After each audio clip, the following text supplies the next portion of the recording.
اعوذ باللہ من الشیطان اللعین الرجیم بسم اللہ الرحمن الرحیم حمدا لک یا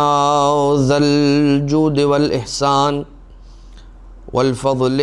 والطول والامتنان وصلاة وسلاما على من لا ينطق عن الهوى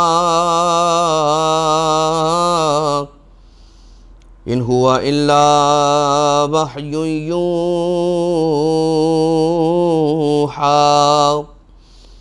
حبیب قلوبنا وشفیع ذنوبنا وطبیب نفوسنا مولانا ومولا الثقلین جد الحسن والحسین ابی القاسم المصطفى محمد اللهم صل على محمد وآل محمد وعلى آله الذين أذهب الله عنهم الرجس وطهرهم تطهيرا اللهم صل على محمد لا سيما على الإمام المنتظر والحجة الثاني عشر واللعنة الدائمة الباقية على أعدائهم ومنكري فضائلهم وغاصبي حقوقهم من الأزل إلى قيام يوم الدين أما بعد فقد قال رسول الله صلى الله عليه وآله وسلم فاطمة بضعة مني من آذاها فقد آذاني ومن آذاني فقد آذى الله۔ اذان محترم مومنین اور مومنات، سیرت معصومین ائمہ اطہار علیہم السلام کے اعتبار سے جس سلسلے کا آغاز کیا گیا تھا، یہ اسی سلسلے کی ایک کڑی ہے، اور ہمارا بیان شہزادی کونین دختر پیمبر حضرت فاطمۃ الزہراء سلام اللہ علیہا اللہم صلی علی محمد و آل محمد بی بی کے اعتبار سے کچھ بیان آپ کی خدمت میں پچھلی نشست کے اندر پیش کیا گیا تھا۔ آج جناب سیدہ سلام اللہ علیہا کی سیرت طیبہ سے کچھ پہلو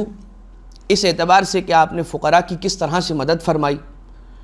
پڑوسیوں کا کیسے خیال رکھا، اور کچھ دعائیں کہ جو آپ کو تعلیم دی گئیں، اور کچھ وہ دعائیں کہ جو آپ نے تعلیم دیں ہمارے اور آپ کے لیے، ان کا ذکر عربی عبارت کے ساتھ آپ کی خدمت میں پیش کرنے کی سعادت کو آج کے تک حاصل کیا جائے گا۔ جو پہلی بات کہ جس سے ہم اس دوسرے حصے کا بی بی کی سیرت طیبہ کے حوالے سے آغاز کرنا چاہیں گے، وہ دلیل یا وہ دلائل کہ جو بی بی زہرا سلام اللہ علیہا کے عصمت کبریٰ کے اعتبار سے بیان کیے گئے۔ معصومین ایک دائرہ ہے عصمت کا کہ جو عصمت صغریٰ ہے، اور ایک دائرہ ہے عصمت کا جسے عصمت کبریٰ کہا جاتا ہے۔ عصمت کبریٰ کے اندر معصوم اور کون سی عصمت؟ عصمت کبریٰ۔ اس میں اس دائرے کے اندر صرف 14 افراد، اس دائرے کے اندر صرف 14 ہستیاں بحکم پروردگار عالم موجود ہیں، یعنی کہ رسول خاتم الانبیاء صلی اللہ علیہ وآلہ وسلم، جناب سیدہ اور 12 امام۔ یہ 14 ہستیاں عصمت کبریٰ کے درجے پر ایسے فائز ہیں کہ اس دائرے کے اندر یہ 14 ہی ہیں۔ پھر آتا ہے عصمت کبریٰ سے سب سے قریب ترین دائرہ، کہ جس دائرے کے اندر عصمت صغریٰ کے حامل وہ افراد اور وہ ہستیاں شامل ہیں، کہ جن میں جناب خدیجہ طاہرہ سلام اللہ علیہا بھی شامل ہیں، حضرت ابو طالب علیہ السلام بھی شامل ہیں، سرکار حضرت ابو الفضل العباس علیہ السلام بھی شامل ہیں، اور بہت ساری ہستیاں اس اعتبار سے ہمیں ملتی ہیں کہ جن کا نام عصمت صغریٰ کے اعتبار سے، اور وہ ہستیاں کہ جو معصومین سے بہت زیادہ قریب ہیں۔ عصمت جناب سیدہ سلام اللہ علیہ کے اعتبار سے جو دلائل ہو سکتے ہیں، ان میں چند ایک دلیلیں آپ کی خدمت میں پیش کرنے کی سعادت کو حاصل کرتے ہیں۔ پہلی دلیل بی بی کی عصمت کبریٰ پر، بی بی کی عصمت پر قرآن کریم کی آیت سے، نص صریح قرآن جسے کہا جا سکتا ہے۔ کون سی آیت؟ آیت تطہیر۔ وہ آیت تطہیر کے جسے جناب جبریل امین حکم خدا سے لے کر نازل ہوئے اور بیت الشرف میں تشریف لے کر آتے ہیں. اس وقت جناب سیدہ سلام اللہ علیہ موجود ہیں چادر کے نیچے، رسول اللہ ہیں چادر کے نیچے، مولا امیر ہیں چادر کے نیچے، اور امامین حسنین الہمامین یہ دو امام بھی چادر کے اندر موجود ہیں. پنجے تن پاک چادر کے اندر ہیں، اور حضرت حق سبحانہ و تعالیٰ نے جناب جبریل کو اس آیت کو لے جانے کا حکم دیا. جناب جبریل یہ آیت یعنی کہ آیت تطہیر لے کے نازل ہوئے اور پڑھ کر سنائی چادر کے اندر جا کے کہ ان اللہ یقرئک السلام ویخصک بالتحیۃ والاکرام ویقول لک وعزتی وجلالی انی ما خلقت سماء مبنیہ ولا ارضا مدحیہ ولا قمرا منیرا ولا شمسا مضیہ ولا فلکا یدور ولا بحرا یجری ولا فلکا یسری الا فی محبت ہؤلاء الخمسۃ الذین هم تحت الکساء. کہ اللہ پروردگار عالم آپ کو سلام عرض کرتا ہے، اپنی تحیت کو، اپنی بارگاہ سے آنے والے سلام و اکرام کو اور تفضل کو آپ سے مخصوص کرتا ہے. وَيَقُولُ لَكَ وَعِزَّتِي وَجَلَالِي، اور آپ سے یہ کہتا ہے کہ مجھے میری عزت و جلالت کی قسم ہے، میں نے یہ سورج نہیں بنایا، میں نے یہ چاند نہیں بنایا، میں نے یہ زمین نہیں بنائی، میں نے یہ آسمان خلق نہیں کیا، میں نے یہ سمندر کے دریا، سمندر کی سبیلیں، دریاؤں کی سبیلیں نہیں بہائیں، میں نے آسمان کا شامیانہ خلق نہیں کیا، میں نے زمین کا فرش نہیں بچھایا، میں نے سمندروں میں کشتیاں نہیں چلائیں، مگر یہ کہ اللہ فی محبت ہؤلاء الخمسۃ الذین هم تحت الکساء، مگر ان 5 کی محبت میں کہ جو چادر کے نیچے جمع ہیں. ہم تحت الکساء، یہ کہنے کے بعد جناب جبریل تشریف لے کر آئے چادر کے اندر، اور آنے کے بعد کہا کہ پروردگار عالم یہ آپ سے فرماتا ہے، اے پنجتن پاک پروردگار عالم آپ سے یہ کہہ رہا ہے، آپ سے کہہ رہا ہے. کیا کہہ رہا ہے؟ کہ انما یرید اللہ لیذھب عنکم الرجس اہل البیت ویطہرکم تطہیرا، کہ اے اہل بیت اللہ نے ارادہ کیا ہے کہ ہر رجس کو آپ سے دور رکھے. رجس اہل بیت سے دور ہے. اہل بیت تو پہلے ہی سے رجس سے دور تھے اور ہیں اور رہیں گے. یعنی کہ یہ اگر اس طرح سے ترجمہ کیا جائے کہ اے اہل بیت رجس آپ سے دور ہے، اور اگر یہ ترجمہ کیا جائے کہ آپ رجس سے دور ہیں،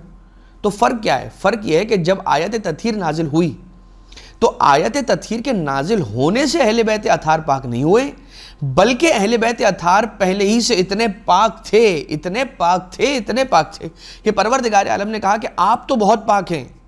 آپ کبھی رجس کے قریب جانے کا تصور بھی نہیں کریں گے، لیکن عین ممکن ہے کہ کوئی رجس آپ کے قریب آنے کی کوشش کرے، تو میں یہ فیصلہ سنا رہا ہوں آج ہی سے قیامت تک کے لیے کہ کوئی رجس کبھی آپ کے قریب بھی نہیں آ پائے گا، چاہے کتنی کوششیں کیوں نہ کر لے. یعنی کہ رجس آپ کے ساتھ مکس نہیں ہوگا. جو نجاست ہیں، دناست ہیں، برائیاں ہیں، ناپاکیاں ہیں، ناپاکیزگیاں ہیں، یہ سب اہل بیت اطہار سے پروردگار عالم نے دور رکھی ہے. اور جو رجس اہل بیت اطہار علیہ السلام سے دور ہے تو اہل بیت اطہار ویسے ہی پاک ہیں جیسے ان کے پاک رکھے جانے کا حق ہے، جیسے وہ پاک تھے ویسے ہی پاک ہیں اور رہیں گے. لہٰذا پاک ہو تو اسے کیا کہتے ہیں؟ معصوم کہتے ہیں. لہٰذا یہ معصوم ہے. مگر یہ معصوم جو ہیں یہ کیسے معصوم ہیں؟ ایسے معصوم ہیں کہ یہ ہر چیز کا اثر جانتے ہیں، ہر چیز کی حقیقت کو جانتے ہیں. ایک مرتبہ یہ کہا جائے کہ بھائی اللہ نے پاک کر دیا تو انہوں نے پاک رہنا ہی تھا نا، تو اللہ نے انہیں پاک کیا یا اللہ نے انہیں پاک رکھا؟ اللہ نے انہیں پاک رکھا ہے. اللہ نے انہیں ایسے پاک رکھا ہے کہ اب کوئی چیز انہیں خراب نہیں کر پائے گی. اب اس کے اندر فقط ایک چھوٹی سی بات جو عموماً سوال کیا جاتا ہے، چونکہ عصمت جناب سیدہ کی بات آ گئی تو عصمت ہی کے اعتبار سے بس 1-2 جملے اور اس کے بعد ہم بات کو فوراً آگے بڑھا دیں گے کہ کیا کمال ہوا پھر نعوذ باللہ من ذالک ائمہ اطہار علیہ السلام کا. اللہ نے ان کو پاک کر دیا، اللہ نے انہیں پاک کیا نہیں، اللہ نے انہیں پاک رکھا. وہ پاک تو تھے، انہوں نے خود اپنے آپ کو پاک رکھا. کیا وجہ ہے؟ وجہ یہ ہے کہ اختیار اہل بیت اطہار کے پاس ہے. معصوم جانتے ہیں، امام جانتے ہیں، جناب سیدہ جانتی ہیں کہ کیا اچھی چیزیں ہیں کیا بری چیزیں ہیں، جانتے ہم بھی ہیں، مگر بری چیز ہونے کے باوجود، اس کا علم رکھنے کے باوجود بھی اس میں اپنے ہاتھ میلے کر لیتے ہیں. مگر ائمہ اطہار علیہ السلام ایسے پاک ہیں اور ان کا علم اس یقین پر ہے کہ وہ کبھی بھی کسی برائی کے قریب تک نہیں جائیں گے. ہم اور آپ اس چھوٹے سے لیول کے اوپر تو سمجھتے ہیں کہ اگر آگ میں ہاتھ ڈال دیں گے تو ہاتھ جل جائے گا، اگر چھری کو اپنے انگلیوں پہ پھیر لیں گے تو ہاتھ کٹ جائے گا، اگر اونچی عمارت سے چھلانگ لگا دیں گے تو موت واقع ہو جائے گی، اتنا تو معلوم ہے، اور اسی وجہ سے ہم نہیں لگاتے۔ بس اسی کو بالکل بلند اور اس کی معراج پر، اس کی چوٹی پر لے جائیے تو وہ علم آ جاتا ہے کہ جسے حق الیقین کہا جاتا ہے۔ علم جب بڑھتا ہے تو یقین، یقین جب بڑھتا ہے تو عین الیقین اور حق الیقین۔ حق الیقین تک جو افراد پہنچ گئے، جو موجود ہیں، جو اس یقین کی منزل پر فائز ہیں، اہل بیت اطہار علیہ السلام، وہ جانتے ہیں اس بات کو بہت اچھی طرح سے کہ اللہ کا حکم کیا ہے، اس کی پسند ناپسند کیا ہے، اس کی مشیت کو ان سے بہتر جاننے والا کوئی نہیں، لہٰذا وہ وہی کرتے ہیں، ویسا ہی کرتے ہیں جیسا اللہ نے چاہا ہے، اور اپنی مرضی اور اپنے اختیار سے کرتے ہیں۔ اب ایک تو دلیل یہ ہو گئی جناب سیدہ سلام اللہ علیہ کی عصمت کی کہ آیت تطہیر پروردگار عالم نے سورۃ الاحزاب کی جو آیت نمبر 33 ہے اسے نازل فرمایا، تو یہ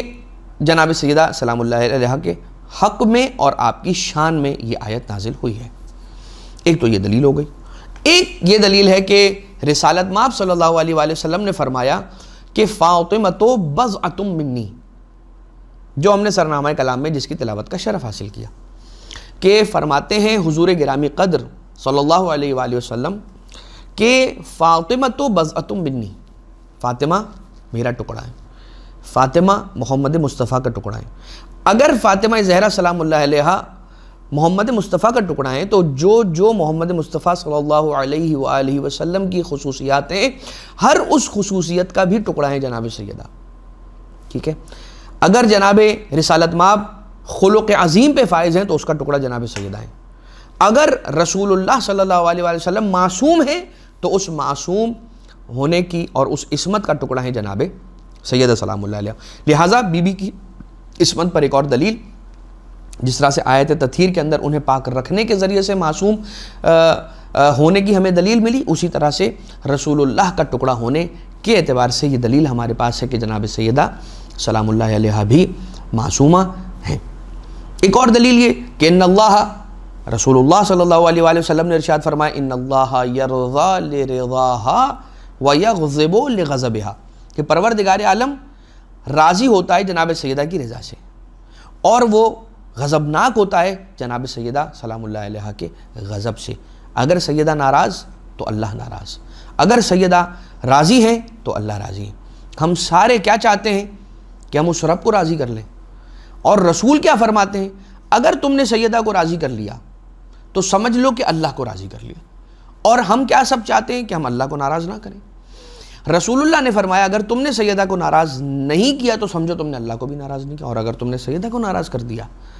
تو گویا سمجھو کہ تم نے اللہ کو بھی ناراض کیا۔ ایسی پاک ہستی کہ جس کی رضا اللہ کی رضا ہو جائے، جن کا غضب اللہ کا غضب ہو جائے، وہ کتنی معصومہ ہوں گی، اس بات کا ہم شاید تصور بھی نہیں کر سکتے۔ لہٰذا ایک اور دلیل یہ تھی، اور اس کے بعد دلیل یوں ہے کہ ان اللہ، یہ تو ایک دلیل ہو گئی۔ اس کے بعد رسالت مآب کا صلی اللہ علیہ وآلہ وسلم ارشاد فرمانا حدیث ثقلین کی صورت کے اندر کہ جو آخری خطبہ ہے رسول کا، خطبہ مطلب جو حجۃ الوداع کا جو خطبہ ہے، جس میں غدیر کے مقام پر رسول نے جو خطبہ ارشاد فرمایا، اس میں حضور گرامی قدر یہ فرما رہے ہیں کہ انی تارکن فیکم الثقلین، آگاہ ہو جاؤ کہ میں تمہارے درمیان دو گراں قدر چیزیں چھوڑے جا رہا ہوں، ثقلین کتاب اللہ و اطرتی اہل بیتی۔ تو وہ دو چیزیں کہ جن دو چیزوں کے حوالے کر کے اپنی امت کو رسالت مآب صلی اللہ علیہ وآلہ وسلم تشریف لے گئے، ان دو چیزوں میں سے ایک چیز اطرت اہل بیت ہیں، اور جناب سیدہ سلام اللہ علیہ اس اطرت کا حصہ ہیں کہ جیسے قرآن پاک ویسے اہل بیت اطہار پاک ہیں، اور جیسے ہم نے قرآن کو فالو کرنا ہے اسی طرح سے ہم نے اہل بیت اطہار علیہ السلام کو فالو کرنا ہے۔ ہم بات کو اب آگے بڑھائیں تو یہ بات تھی دلائل عصمت حضرت زہرا المرضیہ المحدثہ بتول سلام اللہ علیہ۔ اب آ جائیے بی بی نے کس انداز سے فقراء کی معاونت فرمائی، کیسے مواقع تھے، بی بی کو جب علم ہوتا تھا کہ کسی شخص کے گھر میں، کسی خاتون کے گھر میں آٹا نہیں ہے،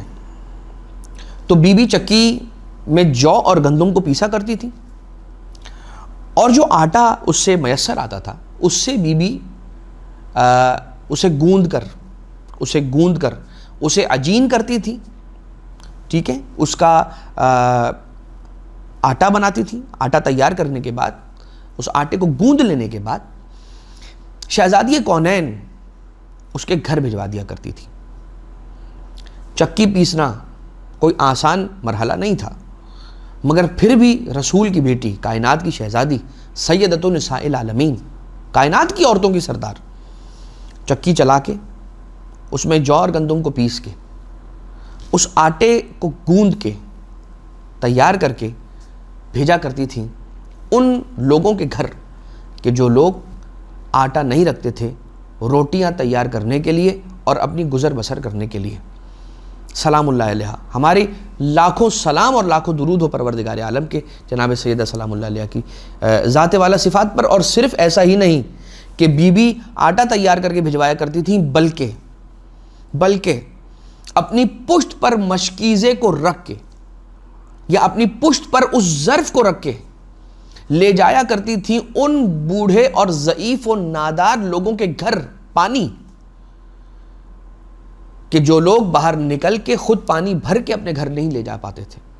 نہیں لے جا سکتے تھے۔ تو جناب سیدہ سلام اللہ علیہ کی سیرت میں یہ ملتا ہے کہ آپ اپنی پشت پر اس مشکیزے کو یا اس ظرف کو رکھ کے خود تشریف لے جاتی تھیں اور اس ضعیف یا ضعیفہ کے گھر پہنچاتی تھیں کہ جو لوگ پانی کا انتظام اپنے لیے نہیں کر پاتے، دوسرا بھی ان کی مدد نہیں کرتا تھا۔ تو جناب سیدہ سلام اللہ علیہ ان کی اس طرح سے مدد فرمایا کرتی تھیں۔ بی بی، اب آپ دیکھیے، گھر میں فاقہ، اور اس فاقے کو دور کرنے کے لیے جناب سیدہ سلام اللہ علیہ نے جتنا گھر میں راشن، جتنا گھر میں سامان، جتنا گھر میں سودا سلف موجود ہو، اس پر گزارا کیا کرتی تھیں جناب سیدہ، اور کبھی اپنے شوہر نامدار مولا کائنات امیر ممکنات حلال مشکلات علیہ السلام سے نہیں کہتی تھیں، ماں سوائے اس مرحلے کے کہ جب صورتحال اتنی دگرگوں ہو جایا کرتی تھی، جیسے کہ ایک مرتبہ ہوا 2 دن گزر گئے، حسنین علیہ السلام نے کچھ کھایا پیا نہیں تھا۔ اب مجھے بتائیے، اگر امام حسن و امام حسین علیہ السلام نے نہیں کھایا ہوگا تو کیا جناب سیدہ نے کھا لیا ہوگا؟ یا جناب سیدہ نے تو اپنا نوالا تک حسنین علیہ السلام کو کھلا دیا ہوگا؟ تو جتنے حسنین بھوکے ہیں اس سے زیادہ جناب سیدہ سلام اللہ علیہ بھوک کے عالم میں، جوع کے عالم میں۔ لیکن جناب سیدہ سلام اللہ علیہ نے یہ نہیں کہا کہ میں بھوکی ہوں، فرمایا حسن و حسین بھوکے ہیں۔ مولا کائنات علیہ السلام کچھ جو لے کر آئے، اور اس کے بعد بی بی نے اس آٹے کو پیسا۔ ایک مرتبہ ایسا ہوا کہ یہ شہزادے مریض ہوئے، بیمار ہوئے، اور اس بیماری سے افاقے کے لیے جناب سیدہ سلام اللہ علیہ نے نظر فرمائی کہ اگر میرے بیٹے ٹھیک ہو جائیں گے تو میں اللہ کی خوشنودی کے لیے یہ نظر کرتی ہوں، اپنے اوپر واجب کرتی ہوں کہ میں روزے رکھوں گی، 3 دن روزے رکھیں گے۔ 3 روزوں کی نظر کی جناب سیدہ نے بھی، مولا کائنات علیہ السلام نے بھی، اور پھر گھر کے ہر فرد نے۔ اب ہم اور آپ سب جانتے ہیں کہ پھر کیا ہوا۔ پہلے دن دروازے پہ دستک ہوئی، اسی وقت کہ جس وقت اہل بیت اطہار یہ پنجتن پاک بیٹھے، اہل بیت اطہار علیہ السلام یعنی کہ مولا کائنات امام حسن امام حسین جناب سیدہ سلام اللہ علیہ اور افطار کرنے والے، دروازے پہ دستک ہوئی۔ یتیم ہے کوئی اس گھر میں کہ جو یتیم کو کھانا کھلائے؟ جناب سیدہ نے اپنی روٹی الگ کی، ایک ایک کر کے سب نے اپنی اپنی روٹیاں رکھ دیں، اور وہ روٹیاں لے جا کے ان کو دے دیا گیا، پانی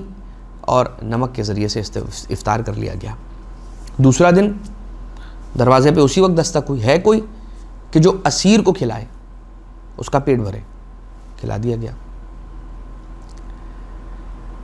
ہے کوئی کہ جو مسکین کو کھلائے۔ جب سب نے اپنی اپنی روٹیاں دے دی، اب یہ کمال اس طرح ایثار، کمال ایثار، ایسا ایثار اور ایسی قربانی کہ ہر کوئی اپنی حصے کی روٹی دے رہا ہے. جناب سیدہ نے بھی دے دی، مولا کائنات نے بھی دے دی. اب پروردگار عالم نے حکم دیا جبریل کو، جاؤ جا کے یہ آیت نازل کرو. اور آیت لے کے جناب جبریل پہنچے، اور وہ سورہ حل اتی علی الانسان حین من الدہر لم یکن شیئا مذکورا، وہ پھر انا ہدیناہ السبیل اما شاکرا و اما کفورا یطعمون الطعام علی حبہ مسکینا و یتیما و اسیرا لا نطعمکم لوجہ اللہ انما نطعمکم استغفر اللہ انما نطعمکم لوجہ اللہ لا نرید منکم جزاء ولا شکورا. انما کلمہ حصر ہے. ہم صرف اور صرف اگر کھلا رہے ہیں نا، انما نطعمکم لوجہ اللہ، ہم صرف اور صرف پروردگار عالم کی خوشنودی کے لیے تمہیں کھلا رہے ہیں.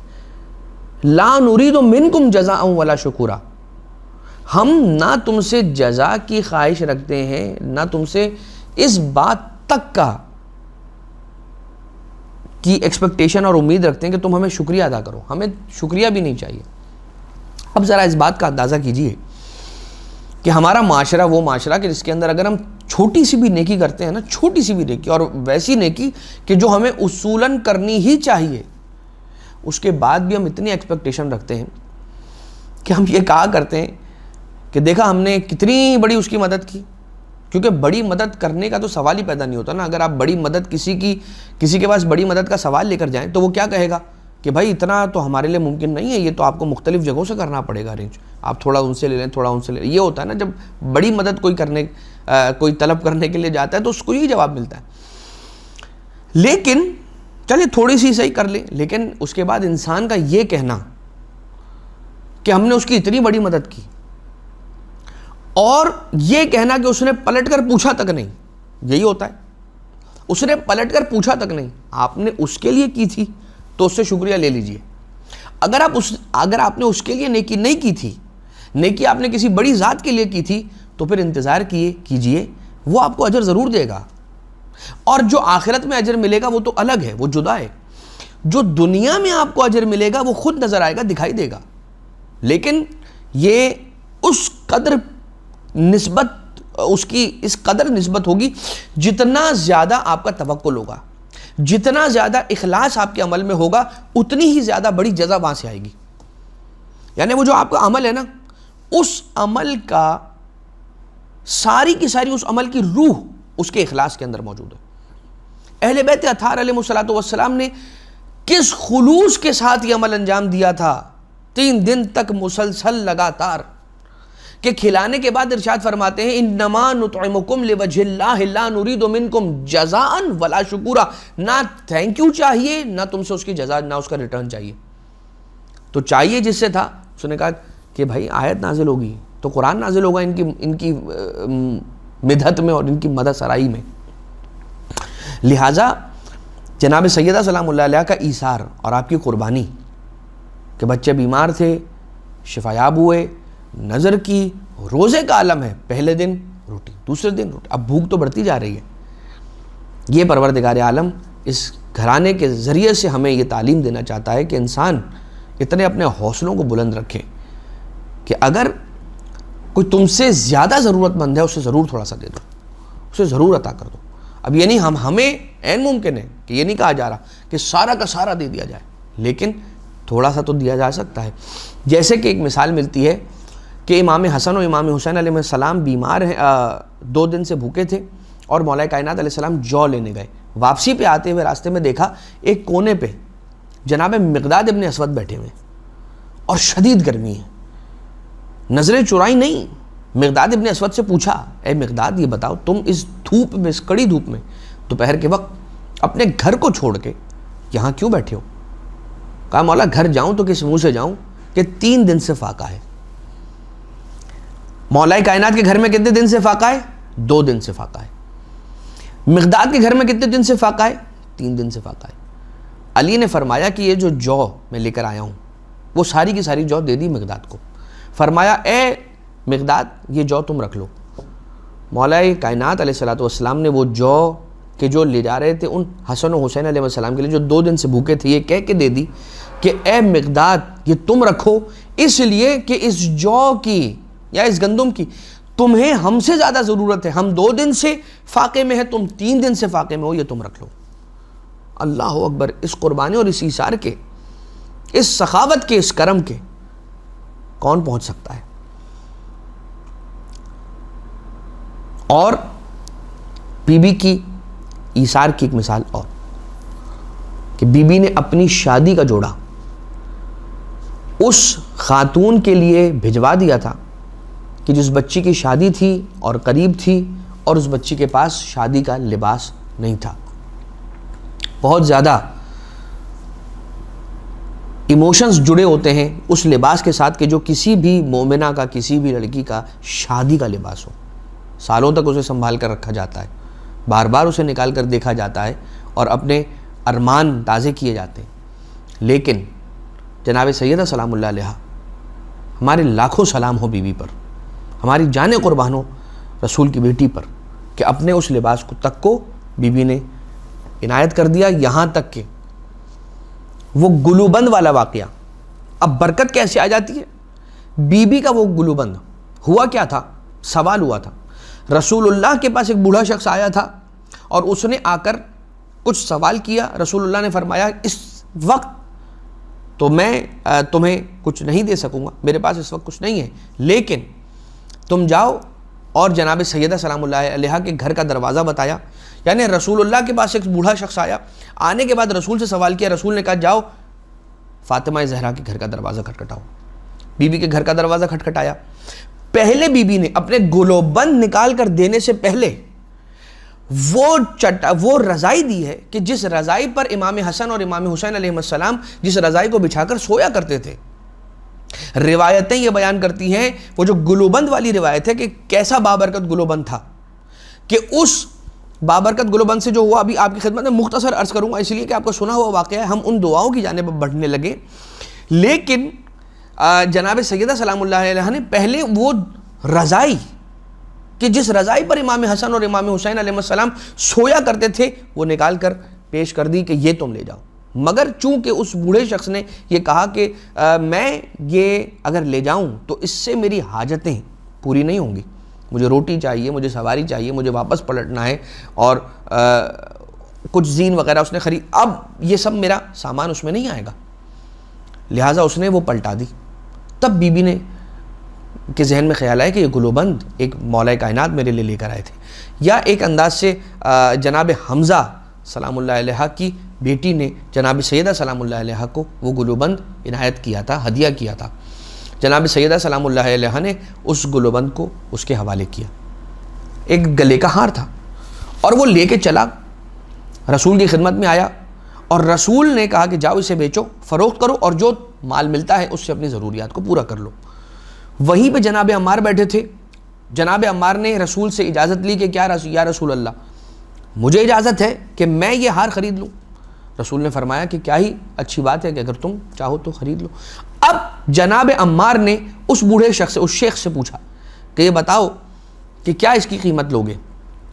اس ہار کی، اور اس نے بتایا کہ یہ میری ضروریات ہے، بس یہ ضروریات پوری ہو جائیں اور میرے واپس پلٹنے کا انتظام ہو جائے تو یہی میری اس ہار کو فروخت کرنے کی قیمت ہوگی۔ جناب عمار نے وہ قیمت اسے دی، اپنی سواری تک اس کے حوالے کی، اور وہ ہار لیا، اپنے غلام کو اپنی چادر یمانی میں رکھ کے، کہ جس سے مشک کی خوشبو آ رہی تھی اس ہار سے، اسے چادر یمانی کے اندر رکھا اور اپنے غلام کو دے کے بھیجا رسول کے پاس کہ جاؤ اور جا کے رسول کے حوالے کرو، اور میں تمہیں بھی رسول کی غلامی میں دیتا ہوں، آج سے تم میرے نہیں رسول کے غلام ہو، یہ ہار لے جا کے رسول کے حوالے کر دو کہ وہ جناب سیدہ سلام اللہ علیہ تک پہنچا دیں۔ رسول کے پاس یہ غلام گیا، رسول نے کہا جاؤ جناب سیدہ کے دروازے پہ، بی بی کے دروازے پہ آیا، اور اس غلام نے جیسے ہی وہ چادر یمانی کے اندر موجود بی بی کا ہار تھا وہ پلٹایا ہے، تو بی بی نے کہا جا، میں نے تجھے اللہ کی خوشنودی کے لیے آزاد کیا۔ جیسے اس غلام کو آزاد کیا تو وہ غلام مسکرانے لگا، ہنسنے لگا، کہنے لگا، مسکرانے لگا۔ بی بی نے اس سے ہنسنے کی اور مسکرانے کی وجہ پوچھی۔ اس نے کہا کہ اے رسول کی بیٹی، یا بنت رسول اللہ، میں دیکھ رہا ہوں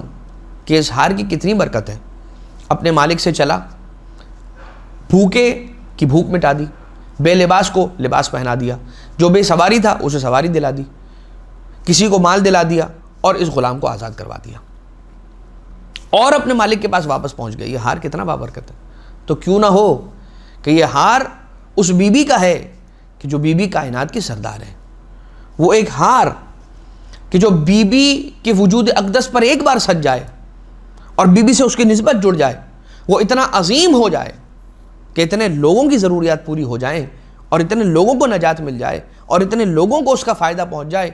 تو وہ محبت فاطمہ زہرا سلام اللہ علیہا کہ جو مومنین اور مومنات کے دلوں کے اندر ساری زندگی پلتی رہتی ہے اور پروان چڑھتی رہتی ہے، وہ کہاں کہاں پر انسان کو فائدہ نہیں پہنچائیں گی۔ لہٰذا وہ بوڑھا یہ کہتا ہوا چلا، اللہم لا الہ لنا سواک، اللہم اعط فاطمۃ ما لا عین رأت ولا اذن سمعت، کہ اے خدا ہم تیرے ایک ہونے کا اقرار کرتے ہیں، ہمارا کوئی خدا نہیں سوائے تیرے، اے خدا جناب فاطمہ کو سلام اللہ علیہ کو وہ عطا کر کہ جو نہ کسی آنکھ نے دیکھا ہو نہ جو کسی کان نے سنا ہو۔ کیا دعائیں ملی ہیں۔ بس اذان محترم، اب آ جائیے مولا حسن مجتبیٰ علیہ السلام نے ایک مرتبہ اپنی والدہ گرامی کو مصلی عبادت پر بیٹھ کر عبادت کرتے ہوئے اس عالم میں دیکھا کہ بی بی یعنی امام حسن مجتبیٰ علیہ السلام ارشاد فرماتے ہیں، رأیت امی فاطمہ فی محرابہا لیلتن، میں نے ایک رات اپنی والدہ کو محراب عبادت کے اندر دیکھا، فلم تزل راکعۃ ساجدۃ، یا میری والدہ حالت رکوع میں تھی یا حالت سجدہ میں تھی، اور ساری رات میں یہی منظر دیکھتا رہا، حتی اتضح عمود الصبح، یہاں تک کہ صبح کی نشانیاں نمودار ہو گئیں، روشنی ہونے لگی، صبح نمودار ہونے لگی، وَسَمِعْتُهَا تَدْعُو لِلْمُؤْمِنِينَ وَالْمُؤْمِنَاتِ وَتُسَمِّيهِمْ، اور میں یہ سن رہا تھا کہ مومنین اور مومنات کے لیے دعا فرماتی ہیں، یہاں تک کہ ان کے نام لے لے کر دعا فرماتی ہیں، وَتَكْثُرُ مِنَ الدُّعَاءِ لَهُمْ، اور بہت زیادہ دعا کرتی ہیں ان کے لیے، وَلَا تَدْعُو لِنَفْسِهَا بِشَيْءٍ، اور اپنے نفس کے لیے ایک دعا بھی نہیں طلب کی۔ میں سنتا رہا، ساری رات گزر گئی، یہاں تک کہ صبح نمودار ہو گئی۔ فقلت لها، جب میری والدہ مناجات سے اور دعا سے فارغ ہوئی ہیں تو میں نے مادر گرامی سے جا کے پوچھا، اماں یا اماں ہو لما لا تدعینا لنفسک، آپ اپنے لیے کیوں دعا نہیں فرماتی؟ فرماتی ہیں فقالت، مولا حسن فرماتے ہیں فقالت، کہ میری مادر گرامی نے فرمایا، یا بنیا الجار ثم الدار، اے میرے بیٹے پہلے پڑوسی پھر گھر، پہلے دوسروں کے لیے دعا ہوگی اور پھر اپنے بچوں کے لیے دعا ہوگی، اپنے گھر والوں کے لیے بعد میں دعا ہوگی، پہلے پڑوسیوں کے لیے دعا ہوگی۔ روایت ہے کہ جس روایت میں یہ بیان ہوتا ہے کہ جو شخص کسی مومن کی قضائے حاجت کے لیے اپنے گھر سے نکلتا ہے، کوئی حاجت ہے کسی مومن کی، وہ پورا کرنا چاہتا ہے اس حاجت کو اس مومن کی، اور اسی مقصد سے اپنے گھر سے نکلا ہے، تو قبل اس کے کہ وہ اس کی حاجت کو مکمل کر لے، اس کی ہیلپ کر لے، اس کے امر میں اس کی مدد کر لے، اس سے قبل پروردگار عالم اس کی جو اپنی حاجتیں تھیں اسے پورا کر لیتا ہے، اس کی جو اپنی شارٹ کمنگز اور اس کی اپنی جو دعائیں تھیں پروردگار پہلے اسے مستجاب کر لیتا ہے۔ ابھی اس نے اس مومن کی قضائے حاجت مکمل نہیں کر پایا ہے، مگر اس سے پہلے اس کی اپنی حاجتیں پوری کر دیتا ہے پروردگار۔ بی بی عبادتوں میں اتنا قیام فرمایا کرتی تھیں، اتنا قیام فرمایا کرتی تھی، اتنی دیر عبادت کے قیام میں کھڑی رہا کرتی تھیں کہ بی بی کے پاؤں متورم ہو جایا کرتے تھے، بی بی کے پاؤں میں ورم پڑ جایا کرتے تھے، اور مناجات کے اندر، خدا کی مناجات کے اندر اور اس کے قیام کے اندر بی بی مشغول رہا کرتی تھی۔ جمعہ کے آخری دن، یعنی جمعہ کے دن کی آخری ساعتوں کو، یعنی فرائیڈے کے دن مغرب جب آتی ہے تو اس سے تقریباً 1 گھنٹہ 1.5 گھنٹے پہلے کا وقت، یہ وہ وقت ہے کہ جو روزے جمعہ کی آخری ساعتیں کہلاتی ہیں۔ ان آخری ساعتوں میں روزے جمعہ کی بی بی سلام اللہ علیہ خاص اپنے آپ کو صرف اور صرف پروردگار عالم کی عبادت کے لیے مخصوص کر لیا کرتی تھیں، اس لیے کہ وہ ساعتیں ہیں کہ جن ساعتوں کے اندر کچھ دعائیں ہیں کہ جو ائمہ اطہار علیہ السلام کی بارگاہ سے دعاء العشرات، دعاء السمات یہ وارد ہوئی ہیں کہ جنہیں پڑھنا چاہیے۔ خیر، بی بی کا ایک خاص عمل زیارت قبور کے اعتبار سے ملتا ہے روایتوں کے اندر کہ جب بی بی سلام اللہ علیہ ہر ہفتے کے دن، ہر ہفتے کے روز، ایوری سیٹرڈے بی بی تشریف لے جاتی تھیں قبر جناب حمزہ سلام اللہ علیہ کی زیارت کے لیے، اور بی بی وہاں تشریف لے جا کے گریہ بھی فرماتی تھیں، پروردگار عالم سے مناجات بھی کرتی تھیں، اور زیارت قبر سید الشہداء حضرت حمزہ علیہ السلام کا بھی شرف حاصل کیا کرتی تھی۔ اور جو بی بی کی تسبیح تھی اس کے دانے جس مٹی سے بنے تھے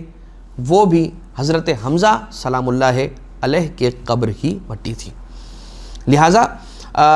ہمیں بھی زیارت قبور ائمہ اطہار علیہ السلام کو ترک نہیں کرنا چاہیے، خاص طور سے مقامات مقدسہ کی زیارت کا شرف بار بار انسان کو حاصل کرتے رہنا چاہیے۔ اب آ جائیے کچھ دعاؤں کا ذکر آپ کی خدمت میں کر دیا جائے کہ جو بی بی نے تعلیم فرمائی ہے، اور اس کے بعد ایک آخری حدیث کہ جس حدیث کے اندر بی بی فرماتی ہیں کہ مجھے میرے بابا رسول خدا صلی اللہ علیہ وآلہ وسلم نے یہ تعلیم فرمایا جب میں نے ان سے پوچھا کہ وہ شخص کے جو نماز کو کم جانے اور نماز کو کمتر سمجھے، ہلکا سمجھے، تو اس کے لیے کیا ہے، اس کا کیا اثر ہے، وہ پھر آخر میں حدیث آپ کی خدمت میں پیش کی جائے گی۔ ایک دعا کہ جس کے بارے میں ملتا ہے کہ یہ دعا ہے عظیم امور کے لیے، بڑے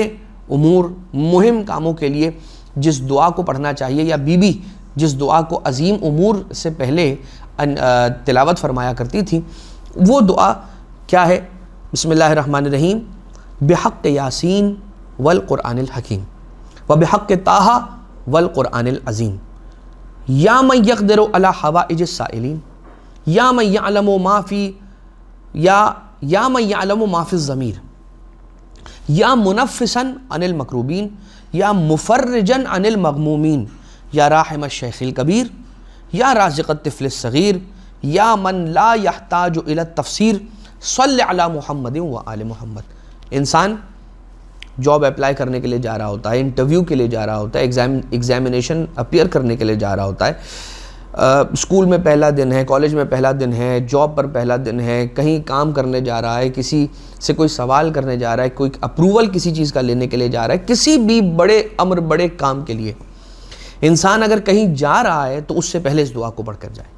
تو پروردگار ضرور جناب سیدہ سلام اللہ علیہ کی برکت سے اس کے کاموں کو اور اس کے امور کو آسانی کے ساتھ انجام دلوائے گا۔ اب یہ کون سی تھی دعا؟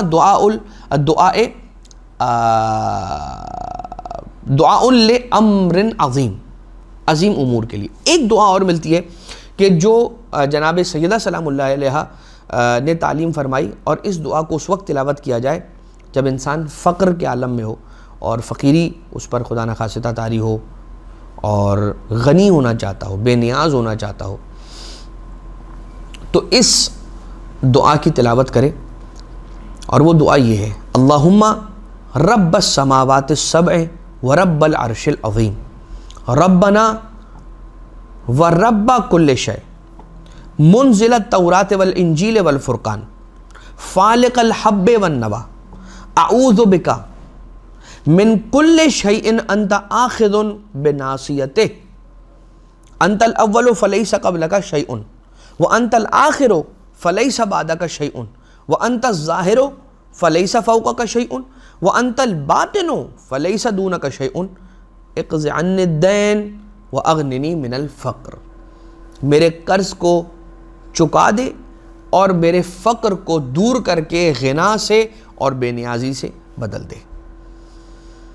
اس کے علاوہ ایک دعا اور ہے کہ جو جناب سیدہ سلام اللہ علیہ نے تعلیم فرمائی، اور خاص طور سے بی بی اس وقت اس دعا کی تلاوت فرمایا کرتی تھیں کہ جب آپ کی اولادوں میں سے کوئی مریض ہو جایا کرتا تھا، اور خاص طور سے اس دعا کو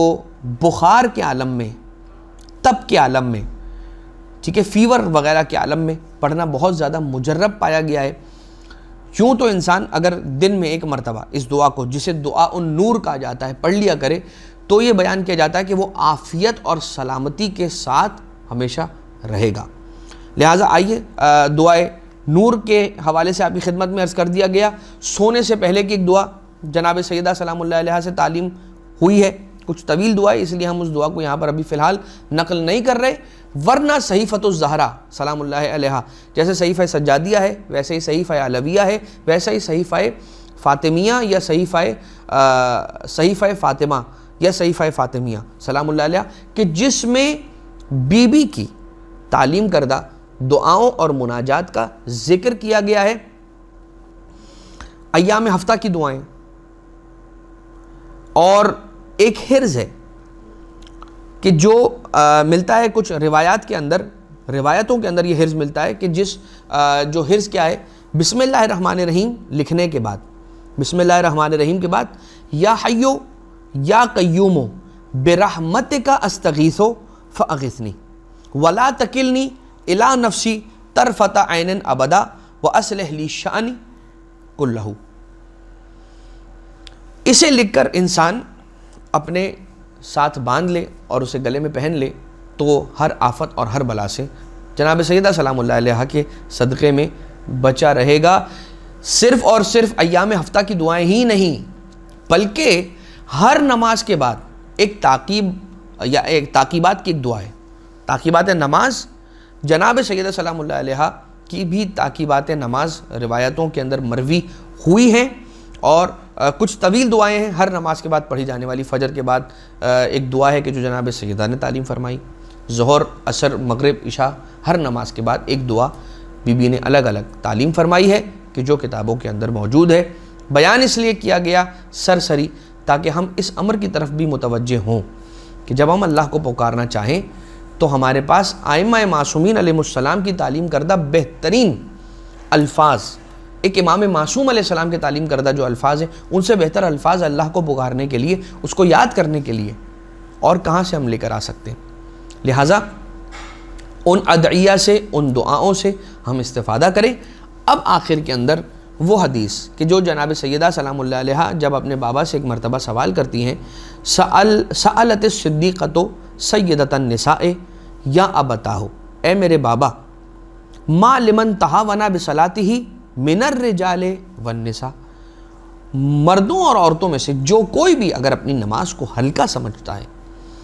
تو اس کے لیے کیا ہے؟ تو رسالت مآب صلی اللہ علیہ وآلہ وسلم نے ارشاد فرمایا کہ اس کے لیے 15 خصلتیں ہیں، 15 چیزیں اسے ملیں گی جو اپنی نماز کو ہلکا جانے، جو اپنی نماز کو ہلکا سمجھے۔ اور وہ 15 چیزیں اس طرح سے بائفرکیٹ کی گئیں، 6 دنیا میں ملیں گی، 3 موت کے وقت ملیں گی، 3 اسے قبر میں ملیں گی، اور 3 قیامت میں اسے ملیں گی۔ یہ 15 چیزیں ہیں کہ جو اسے نماز کو کمتر جاننے کے عوض ملیں گی۔ وہ چیزیں کیا ہیں؟ دنیا کے اندر جو 6 چیزیں اسے ملیں گی ان میں کی پہلی چیز، یرفع اللہ البرکۃ یا برکتہ من عمرہ، پروردگار عالم برکت کو اس کی عمر سے اٹھا لے گا، اس کی عمر بہت بے برکت ہو جائے گی، اس کی زندگی بہت بے برکت ہو جائے گی۔ نمبر 2، یرفع اللہ البرکۃ من رزقہ، اس کے رزق سے پروردگار برکت کو اٹھا لے گا۔ یمحو اللہ سیما الصالحین من وجہہ، اللہ اس کے چہرے سے صالحین کے آثار اور صالحین کے جو سیما ہوتے ہیں، جو اس کے چہرے پر ہوتے ہیں، اسے پروردگار عالم اس سے واپس لے لے گا۔ جو عمل انجام دے گا اس کا اجر اسے نہیں ملے گا۔ لا یرتفع دعاؤہ الی السماء، اس کی دعا آسمان کی طرف مرفوع نہیں ہوگی، پرواز نہیں کرے گی۔ لیس لہ حظ فی دعاء الصالحین، جتنے بھی دنیا کے اندر مومنین اور مومنات صالحین کے لیے دعا کرتے ہیں، پروردگار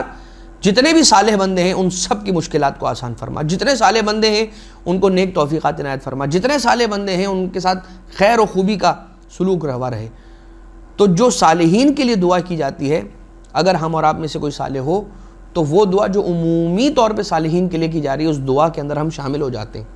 لیکن اگر کوئی اپنی نماز کو ہلکا جانتا ہے تو پروردگار عالم پھر صالحین کے لیے جو دعائیں کی جاتی ہیں اس میں اسے شامل نہیں کرتا, اس سے اسے باہر نکال دیا کرتا ہے. تو یہ 6 چیزیں جو دنیا میں ملیں گی, 3 چیزیں جو اسے موت کے وقت ملیں گی وہ یہ ہیں, یموت ذلیلا و یموت جائعا و یموت عطشانا. ذلت کے ساتھ اسے موت ملے گی, بھوک کے عالم میں مرے گا, پیاس کے عالم میں مرے گا. اب پروردگار محفوظ رکھیں. اور قبر میں جو 3 چیزیں اسے اسی نماز کو ہلکا جاننے کی وجہ سے ملیں گی وہ کیا ہے؟ یوکل اللہ ملکن یزعجہ فی قبرہ, ایک فرشتے کو پروردگار عالم وہاں پہ معین کر دے گا جو اس پر عذاب, تکلیف, سختی کرتا رہے گا. ایک ملک کو اسی کام کے لیے وہاں پہ مخصوص کر دیا جائے گا کہ وہ اس پر سختی ڈالتا رہے گا. یضیق علیہ قبرہ, اس کی قبر اس کے لیے چھوٹی ہو جائے گی. تکون ظلمت فی قبرہ, اس کی قبر میں اندھیرا ہوگا. اور وہ 3 چیزیں جو قیامت کے اندر ہوں گی وہ کیا ہیں؟ اسے فرشتے اس کے چہرے سے اٹھائیں گے اور سارا کا سارا اہل محشر اسے دیکھے گا. یحاسب حسابا شدیدا, بہت سخت حساب کیا جائے گا. لا ينظر اللہ الیہ, اور پروردگار عالم اس کی طرف اپنی نظر رحمت نہیں فرمائے گا. لہٰذا وہ عبادت کی جسے پروردگار عالم نے واجب قرار دیا ہے, نماز, اس کو پابندی کے ساتھ انسان انجام دے, ادا کرے. اور اگر نماز کو اس کے مقررہ وقت پر, جیسے نماز کا وقت ہوا, جیسے اذان ہوئی, جیسے نماز کا وقت ہوا,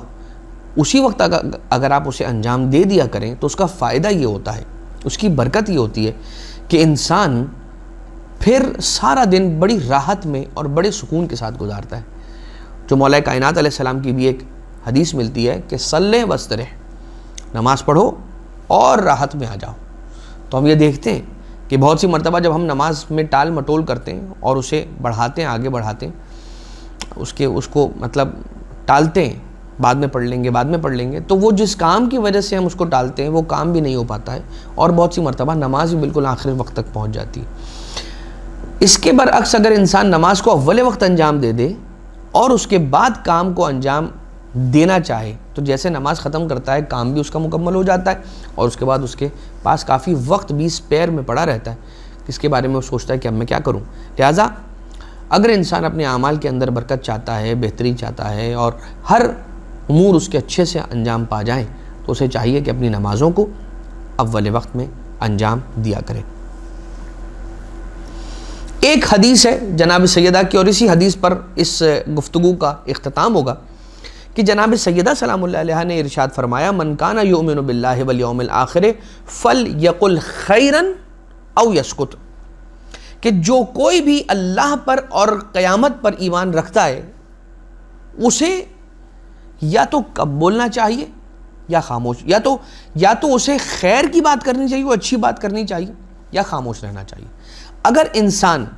اچھی بات کر سکتا ہے ضرور کرے, فلیقل خیرن, خیر کی بات کرے, اچھائی کی بات کرے. لیکن اگر نہیں کر سکتا خیر کی بات تو پھر کم بات نہ کرے, چپ رہے, بالکل نہ بولے, ساکت رہے, سکوت اختیار کرے. اس دعا کے ساتھ کہ پروردگار ہمیں سیرت معصومین علیہ السلام پر عمل پیرا ہونے کی توفیق عنایت فرمائے, اور اہل بیت اطہار علیہ السلام کے نقش قدم پر چلتے ہوئے ہمیں ایک کامیاب و کامران زندگی گزارنے کی توفیق عنایت فرمائے. صاحب الامر علیہ السلام, صاحب الزمان علیہ السلام کے ظہور میں, مولا کے ظہور میں تعجیل فرمائے, ہمیں مولا کے اعوان و انصار میں شمار فرمائے. ربنا تقبل منا انک انت السمیع العلیم بجاہ محمد و آلہ الطیبین الطاہرین.